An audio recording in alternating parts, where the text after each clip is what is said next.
only ever received. Moses on the mountain is representing the fact he's holding the staff of God in his hand. And I know people say this is a picture of intercession. It may be, but the staff of God was that which Moses had in his hand at the bush. And God said, what's in your hand? It's my staff. It represents my livelihood, my whole life. I'm a shepherd. I've been a shepherd for 40 years in the Midian desert. Throw it on the ground. But it's my livelihood. Throw it on the ground. When he did, turn into a snake. And God said, no, take it by the tail. Which, by the way, you don't take snakes by the tail. I lived in Africa for a couple of years. You don't take snakes by the tail. If you do, the head will turn around right up the body, make contact with you. You'll feel a prick. You'll feel dizzy. You'll go blue. You'll fall over. You will die. You take a snake by the head. But no, take it by the tail. And I'll look after the dangerous parts, says God. Take it by the tail. And then it's called, in Exodus 4, take the staff of God in your hand. It's the staff of Moses. He's thrown it down.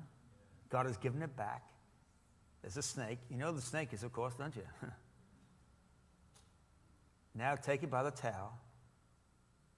God will look after the dangerous part.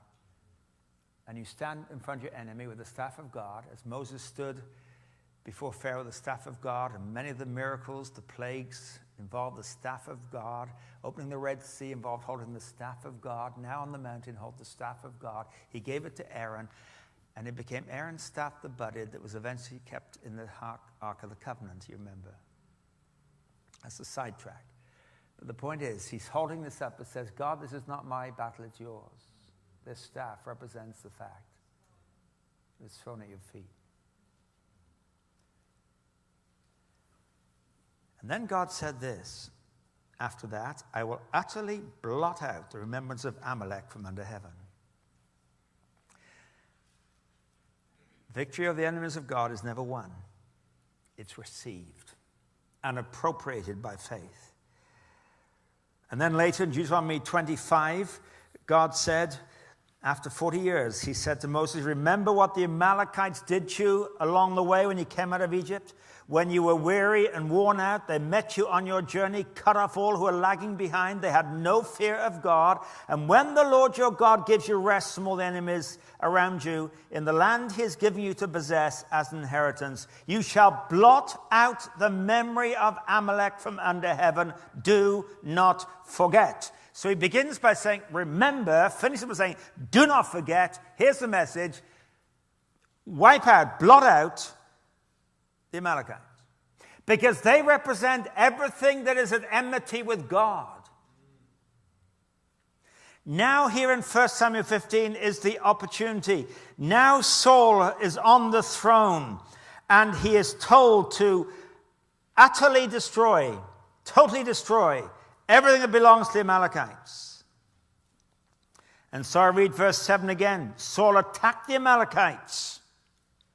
Verse 8. He took Agag, king of the Amalekites, alive, and all his people totally destroyed.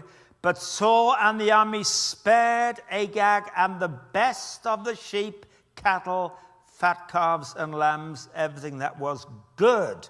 These they were unwilling to destroy completely. Now notice the subtlety of that. Generally speaking, he carried out the instructions, but he picked out some things that were good. There were some good sheep, some good calves, some good lambs, some good oxen. Don't waste them. And as for Agag, the king, let's keep him alive. This will be good for intelligence. He can give us all kinds of information. There were other pockets of Amalekites, you see. So he, generally speaking, carried out the instructions, but he spared Agag and kept the best of everything he describes as being good. And that's when, verse 10, the word of the Lord came to Samuel, I am grieved, I made Saul king. He has turned away from me, has not carried out my instructions. And down in verse 13, when Samuel reached him, Saul said, the Lord bless you, I've carried out the Lord's instructions. Samuel said, then what is the bleating of sheep in my ears? What is the lowing of cattle that I hear? Now listen to this very carefully. He's saying, Saul, if you have carried out the Lord's instruction to totally destroy all that belongs to the Amalekites, What is the bleating of sheep that I hear? What is the lowing of cattle that I hear? In other words, what are these sounds of life where God has demanded death?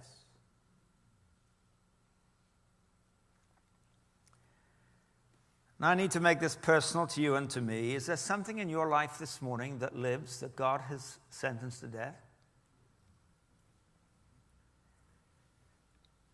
Other things that God has condemned, yet you have reprieved, or I have reprieved, because this is good. I know it's not right, but I like it.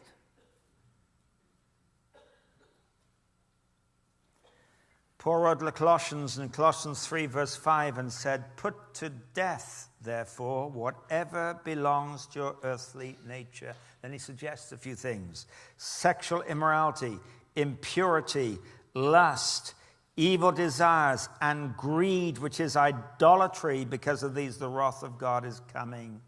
Listen, do not be naive about your potential for sin or my potential for sin. God says, declare war on these things, put them to death.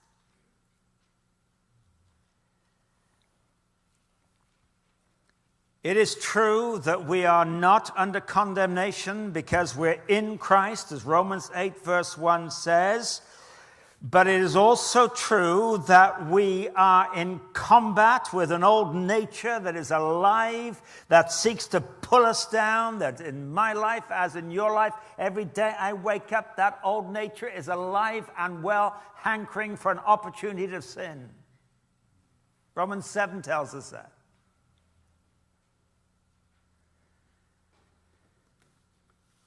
Alan Redpath's been quoted several times this week, and I heard Alan Redpath say more than once. He said when he was an old man, "I've been a Christian for more than 50 years, and I'm as big a sinner now as I was before I became a Christian. The only good thing about Alan Redpath is Jesus Christ." Amen. And I repeat that same thing. The only good thing about Charles Price is Jesus Christ. If I believe anything different to that, I am allowing myself to be seduced and sucked by something I think is good. What Saul does, you see, is generally speaking, all right, I'll attack the Amalekites, but I'm going to pick off those things that are good, the best of the sheep, the best of the cattle. And Samuel says, what is this lowing of the cattle if you've obeyed the Lord? What is this bleating of the sheep that I hear? What are these sounds of life where God demanded death? And maybe in your life and my life, there is a Christian we brought our lives. We wouldn't be here this morning if we hadn't brought our lives under the Lordship of Christ. But what are those things in your life, those probably secret things you've locked away? I've kept it. This is good. Maybe not a good thing, but good. I enjoy it. This is my favorite sin. It's my secret sin. You know, he talks about sexual immorality, Paul does, impurity, lust. Those three are all self-indulgent. It's not sexual desire, that's something good, but lust is self-oriented, all built around satisfying me, looking after my needs. He says, this is idolatry. Who's the idol? You are the idol. And let's not kid ourselves that these are not our temptations. They're my temptations. And they'll be your temptations. Temptation is common to man. The question is not, are these temptations something we face? The question is, are we putting them to death? Put to death, therefore, says Paul, these things in your life. Have we made that covenant with our eyes that Job talks about? I made a covenant with my eyes not to look on a woman. He didn't say I'm not interested in women. He didn't say I'm never tempted by a woman, but I made a covenant that when I am, I turn away. That's why Jesus said, by the way, in Matthew chapter 5, you remember, he said, if your right eye calls you to sin, gouge it out, throw it away. If your right hand causes you to sin, cut it off and throw it away. Now, he's not talking about mutilating the body, but bringing the body under control. And the context is always important. The context of that statement is, anyone who looks at a woman lustfully has already committed adultery with her in his